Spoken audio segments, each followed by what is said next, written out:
நாடாளுமன்ற பட்ஜெட் கூட்டத்தொடர் நாளை தொடங்க உள்ள நிலையில் கூட்டத்தொடரை சுமூகமாக நடத்த மத்திய அரசு சார்பில் அனைத்து கட்சி ஆலோசனை கூட்டம் நடைபெறுகிறது. கூடுதல் விவரங்களோடு இணைகிறார் நமது மூத்த செய்தியாளர் கணபதி.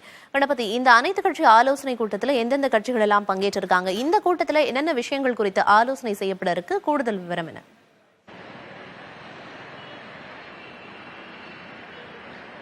நாடாளுமன்ற பட்ஜெட் கூட்டத்தொடர் நாளை தொடங்க இருக்கும் நிலையிலே அமலாக்கத்துறை, வருமான வரித்துறை, சிபிஐ போன்ற அமைப்புகள் மூலமாக அரசியல் பழிவாங்கும் நடவடிக்கைகள் எதிர்க்கட்சிகளுக்கு எதிராக முடுக்கிவிடப்படுவதாக பல்வேறு எதிர்க்கட்சிகளை சேர்ந்தவர்கள் வலியுறுத்தி வருகிறார்கள்.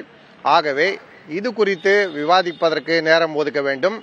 இதை தவிர வேலை வாய்ப்பின்மை, விவசாயிகள் சந்திக்கும் பல்வேறு பிரச்சனைகள், விலைவாசி உயர்வு போன்ற முக்கிய விவகாரங்கள் குறித்து விவாதிப்பதற்கும் அவகாசம் தேவை என எதிர்க்கட்சிகளை சேர்ந்த தலைவர்கள் வலியுறுத்த திட்டமிட்டிருக்கிறார்கள்.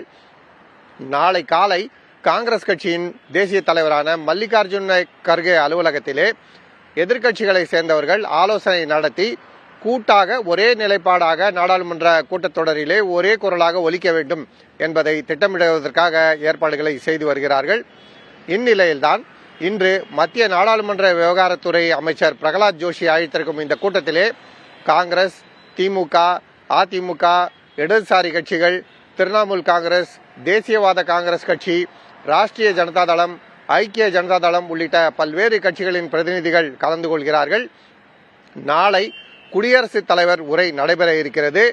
மக்களவை, மாநிலங்களவை கூட்டு அமர்விலே குடியரசுத் தலைவர் உரை நிகழ்த்தும் போது நரேந்திர மோடி அரசின் 10 வருட சாதனைகள் குறித்து பல்வேறு விஷயங்களை வலியுறுத்தி இருக்கிறார் என அதிகாரிகள் தெரிவித்திருக்கிறார்கள்.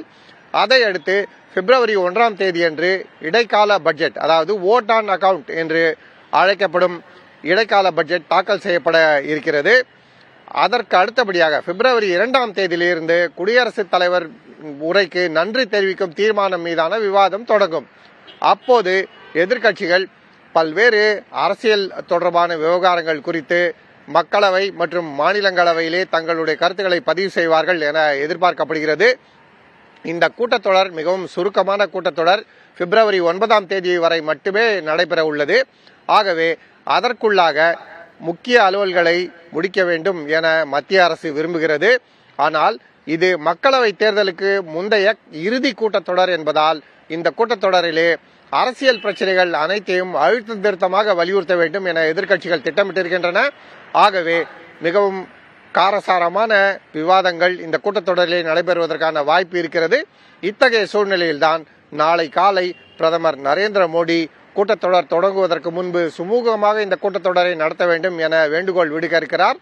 அதற்கு முன்னதாக தற்போது எதிர்க்கட்சிகளுடன் மத்திய அரசு ஆலோசனை நடத்தி கொண்டிருக்கிறது. பிரியதர்ஷினி, நிச்சயமாக கணபதி, நீங்க குறிப்பிட்ட மாதிரி நாடாளுமன்ற தேர்தல் நெருங்கக்கூடிய நிலையில இது மத்திய அரசோட ஆட்சியில நடக்கக்கூடிய இறுதியான பட்ஜெட். இந்த பட்ஜெட்ல குறிப்பா என்னென்ன விஷயங்கள் எதிர்பார்க்கப்படுது? பிரதானமா அவை நிறைவேற்றப்படும் இந்த கூட்டத்தொடர்ல அப்படின்னு எதிர்பார்க்கலாமா? 4 முக்கிய விஷயங்கள் எதிர்பார்க்கப்படுகின்றன. அதாவது, 1 விவசாயிகளுக்கான திட்டங்கள், 2வது மகளிருக்கான திட்டங்கள், 3வதாக ஏழை எளிய மக்களுக்கான திட்டங்கள், 4வதாக இளைஞர்களுக்கான திட்டங்கள். 4 வகைகளாக இந்த இடைக்கால பட்ஜெட்டிலே வரக்கூடிய முக்கிய அறிவிப்புகளை நாம் பிரிக்கக்கூடிய விதத்தில் இருக்கும் என அதிகாரிகள் தெரிவித்திருக்கிறார்கள். மத்திய அமைச்சர்களும் வலியுறுத்தி இருக்கிறார்கள். ஆகவே தேர்தலுக்கு பிறகு முழு பட்ஜெட் தாக்கல் செய்யப்படும். அப்போது இந்த நிதியாண்டுக்கான திட்டங்கள் மற்றும் தொடர்ச்சியாக வரக்கூடிய திட்டங்கள் ஆகியவற்றுக்கான நிதி ஒதுக்கீடு போன்ற பல்வேறு விஷயங்கள் நடைபெறும். இப்போதுள்ள திட்டங்களுக்கான நிதி ஒதுக்கீடு, அதாவது ஜூன் மாதம் வரையிலான செலவினங்கள் சமாளிக்கும் வகையிலான ஒதுக்கீடுகள் தற்போது இடைக்கால பட்ஜெட்டிலே செய்யப்படும் என எதிர்பார்க்கப்படுகிறது. ஆனால் மக்களவை தேர்தலிலே மீண்டும் வெற்றி பெற்று நரேந்திர மோடி அரசே ஆட்சிக்கு வரும் எனவும், ஆகவே தொடர்ச்சியாக திட்டங்கள் இருக்கும் வகையிலே தற்போதைய அறிவிப்புகள் வெளியிடப்படும் எனவும் பாரதிய ஜனதா கட்சியை சேர்ந்தவர்கள் வலியுறுத்தி வருகிறார்கள். அப்படி அறிவிப்புகளை வெளியிடலாம்.